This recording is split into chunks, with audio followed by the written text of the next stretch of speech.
que si así habrá más gozo en el cielo por un pecador que se arrepiente que por 99 justos que no necesitan de arrepentimiento. Oiga esto.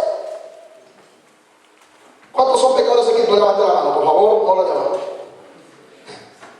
Yo soy pecador porque a veces digo, Señor, tengo que arrepentirme diariamente.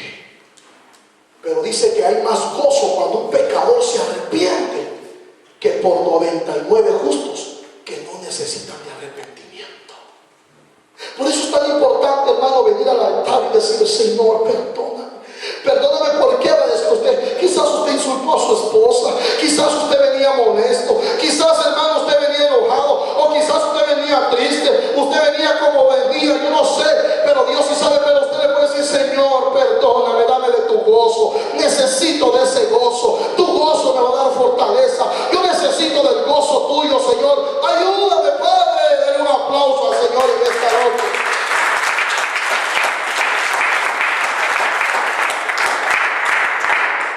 Entonces miren qué tremendo, porque este es el verdadero propósito de la novia de Cristo, que nunca deja de hablar de la salvación.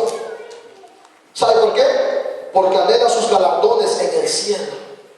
¿Cuántos de aquí quieren tener galardones en el cielo? Que sea galardonado, que cuando usted llegue al cielo le digan, bienvenido siervo fiel, en lo poco me fuiste fiel, en lo mucho te pondré. Y que le pongan la corona de vida, y que en esa corona hayan perlas, hayan diamantes, que cuando usted vaya caminando en el cielo, los ángeles digan, ¿y este qué tiene? Le pusieron esos diamantes, esa corona. ¿Sabe por qué? Porque cuando usted, hermano, predica del evangelio y la novia está, hermano, deseosa de que vengan almas a Cristo, es cuando verdaderamente reconoce que necesita ser galardonado en el cielo. Aleluya. ¿Cuánto glorifican el nombre del Señor?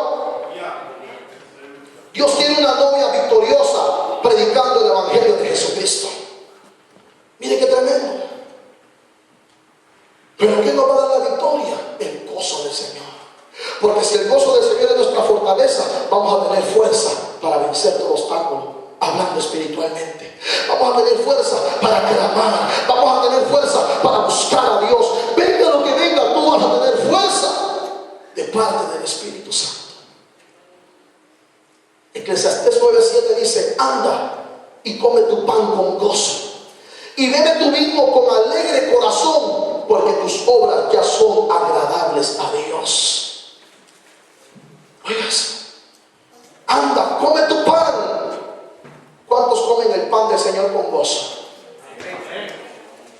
Cuando tú comes el pan, que es la palabra.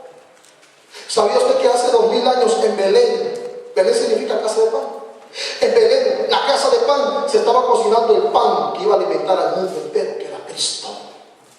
Entonces cuando usted come el pan con gozo y bebe vino de alegre corazón, cuando usted bebe vino, y estoy hablando del vino espiritual, del vino celestial, del vino que desciende cuando usted se embriaga en la presencia del Señor, oiga lo que dice la palabra, porque dice, porque tus obras ya son agradables a Dios. Este es un corazón que participa de la cena del Señor con un corazón gozoso y santificado, porque sus obras son justas. Dice, Señor, yo reconozco que tú hagas justicia en mi vida, y participa del pan. Entonces cuando participa del pan, el cuerpo de Cristo está siendo evidenciado en su vida. Cuando participa de ese vino, está participando de la sangre de Cristo. Tiene gozo. El gozo del Señor es nuestra fortaleza. Aleluya. Por eso Juan 15:11 dice, estas cosas os he hablado para que mi gozo esté entre vosotros y vuestro gozo sea cumplido. El gozo es algo más profundo que una mera alegría. Y Jesús usa la palabra bajo la misma sombra de la cruz. El gozo es un profundo sentido de seguridad que imparte una apropiada relación con Dios. Esta relación en ocasiones se manifiesta celebrándolo públicamente. En otros casos se expresa mostrando absoluta y decidida confianza en Dios a pesar de las circunstancias más adversas que usted y yo estemos pasando. Y ese hermano no tiene problemas. Lo que pasa es que le ha puesto sus problemas en las manos de Dios. Si usted trata de solucionar sus problemas con su propia fuerza, ya se le hubiera fundido un cerebro, inconfusible del cerebro. Pero cuando nosotros venimos con gozo, decimos: Señor, no es con mi fuerza, sino que es con tu Santo Espíritu. Entonces el Señor nos da gozo, para que tengamos gozo en medio de la aflicción. ¿Sabe usted que hace un rato hablamos con Oscar y decíamos que la escatología como que se ha perdido un poco, porque a veces los números o cálculos exactamente no dan como muchas veces uno piensa? Si Dios permite que nosotros pasemos por una pretribulación, no hay una línea que diga: en este momento empieza la tribulación o la gran tribulación. Y si Dios permite que seamos partícipes de ver cosas que están aconteciendo, lo único que nos va a mantener a nosotros de pie es el gozo del Señor. ¿Sabe por qué? Porque el gozo va a ser como una anestesia que nos va a anestesiar, y van a venir los tunazos, van a tronar los tunazos en el cielo, hermano. Las potestades, las vuestras, nación contra nación en guerra, hambres, pestilencias. Usted se imagina si esa potencia atómica llega a caer en algún país, hermano, ¿qué va a pasar con la gente? Mueren de cáncer, nacen niños deformes. Es una barbaridad, un desastre. Pero lo único que nos va a mantener a nosotros es el gozo del Señor. Amén. El gozo que restaura. Y aquí quiero terminar.